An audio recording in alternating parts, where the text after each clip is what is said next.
کوئی مرد اپنی کھڑکی سے کسی دوسری عورت کو چھیڑے گا نہیں، تو ہر مسلمان کا گھر محفوظ ہو جائے گا انشاءاللہ۔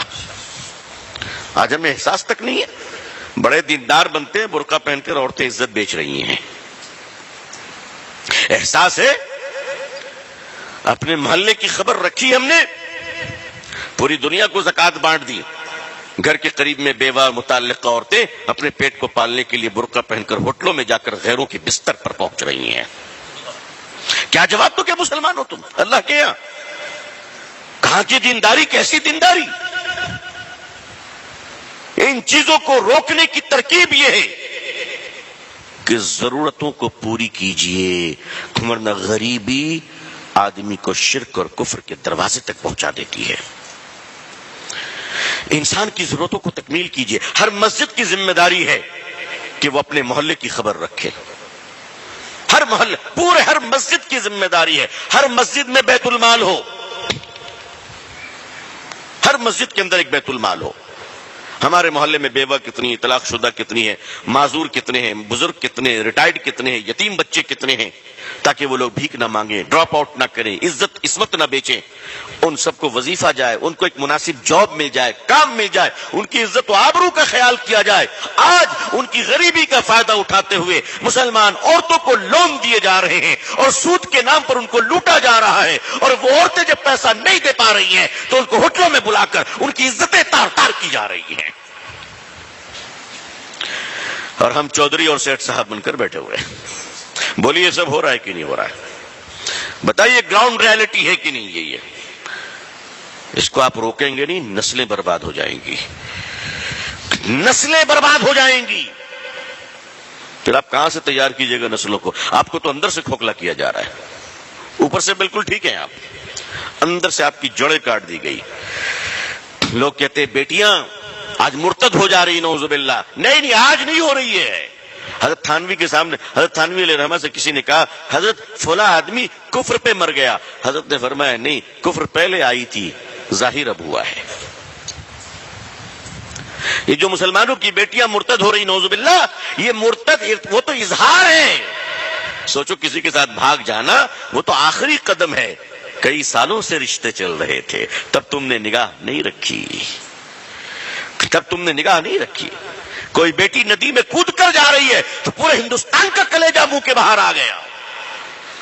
کتنی بچیوں کو اور کتنی بیویوں کو آگ لگا کر مارا جا رہا ہے، زہر دے کر مارا جا رہا ہے، تب تمہارا کلیجہ باہر نہیں آتا؟ تم اللہ سے نہیں ڈرتے؟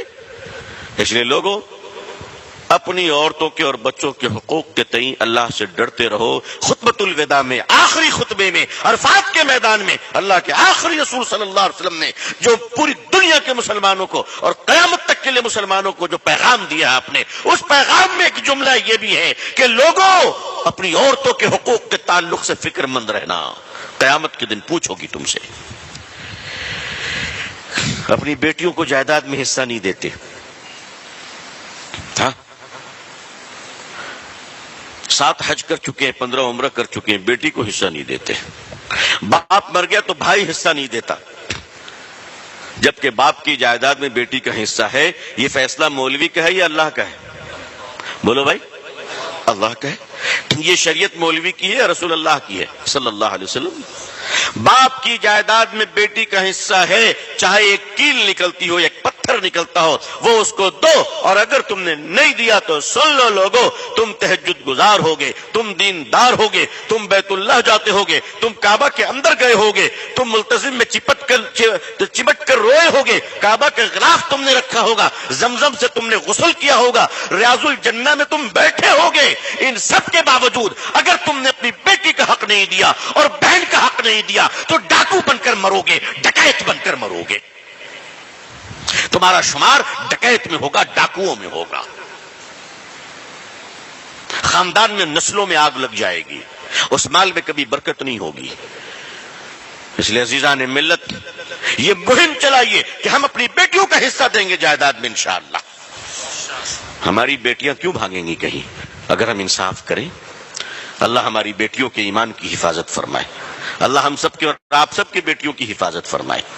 دیکھیے آگ کیسے کیسے لگی ہے، آج ایک موبائل فون میں ہمارے بچے آج اتنے کمزور ہیں، آج ان کی تربیت اتنی کمزور ہم نے کی ہے کہ کوئی بھی آدمی ایرا غیرہ نتھو خیرہ آوارہ لچا لفنگا ایک موبائل دے کر مسلمان کی بیٹی کو خرید سکتا ہے؟ اتنا نیچے اور اتنا گھٹیا ہو گئے ہم، اتنا نیچے گر گئے ہم کہ ایسا تو نہیں کہ ہماری کمائی مشکوک تو نہیں ہے؟ نعوذ باللہ. غور کرنے والی بات ہے. آج ہزاروں لاکھوں مسلم بچیاں کہیں اگر چلی جا رہی ہیں تو مسلمانوں تم اس کے لیے جواب دہ ہو، میری پوری قوم جواب دہ ہے. مالدار اپنی بیٹی کی شادی میں دیکھ پر دیکھ چڑھاتا ہے، ایم پی پہ ایم پی کھا رہے ہیں، ایم ایل اے پہ ایم ایل اے آ رہا ہے، کاؤنسلر آ رہے ہیں، سارے لوگ آ رہے ہیں. واہ واہ کیا پنڈال ہے، کیا خرچ ہے.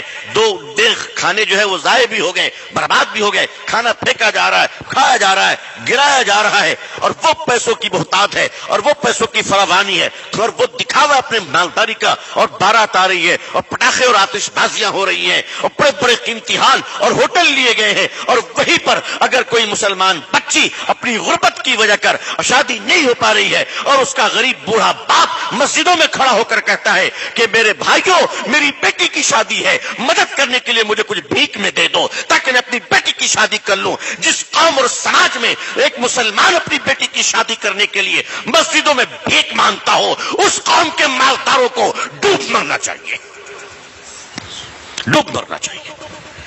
غیرت آنی چاہیے، شرم آنی چاہیے. آپ پورے ہندوستان کو پیسہ بانٹو، میں منع نہیں کرتا، لیکن کیا آپ کے احمد آباد کی غربت غریبوں کا خیال ہو گیا؟ آپ کے یہاں کے بیوہ اور طلاق شدہ اور معذور اور مجبور اور یتیم بچے ساروں کی کفالت ہو چکی ہے؟ آپ سے پوچھا جائے گا. آپ کے پڑوسیوں کے بارے میں، آپ کے شہر کے بارے میں آپ سے پوچھا جائے گا. آج مالداروں کے بچے اسکول جاتے ہوئے 100 روپے کی چاکلیٹ کھا لیتے ہیں، وہی ہمارا غریب بچہ اپنے پیٹ کو پالنے کے لیے اسکول سے ڈراپ آؤٹ کرتا ہے اور پنچر کی دکان پہ کام کرتا ہے. ہمیں شرم نہیں آتی؟ ہمیں غیرت نہیں آتی؟ جب تک ہمارے دل میں حضور صلی اللہ علیہ وسلم کی امت کے لیے درد نہیں ہوگا، خیر خواہی نہیں ہوگی، حکمراں بھی ہمارے لیے مہربان نہیں ہوں گے.